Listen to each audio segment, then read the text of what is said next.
Download করি এবং সেইগুলোর মাধ্যমে প্রতারিত হই। সাইবার ক্রাইম ইনফর্ম এটিইউ নামে একটা অ্যাপস আছে। এই অ্যাপসটা ডাউনলোড করে আমাদের কাছে অনেকেই অভিযোগ দিতে পারে। সাইবার রিলেটেড অভিযোগগুলো খুব বেশি আসে আমাদের কাছে।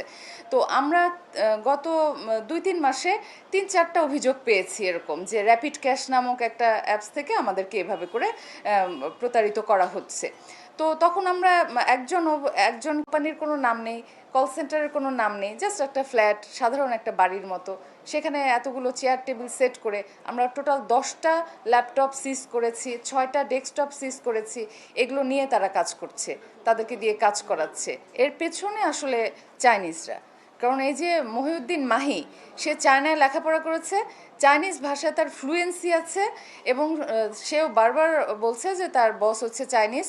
আমি বললাম তার হয়রাবুট সে কোথায় এখন, সে বললো যে 3 মাসের জন্য সে চায়নায় গিয়েছে।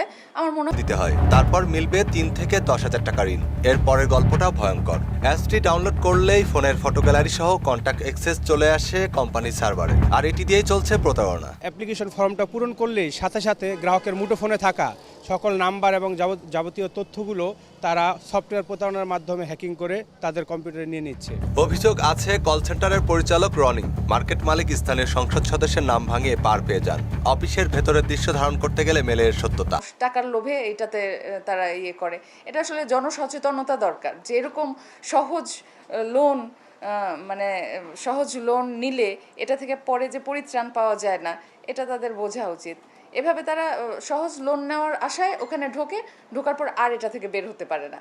তখন বিশাল অঙ্কের টাকা তাদের, হয়তো বাড়ি ঘর বিক্রি করে তাদের এভাবে টাকা দিতে হয়। সব ওই যে বিকাশ নগদ।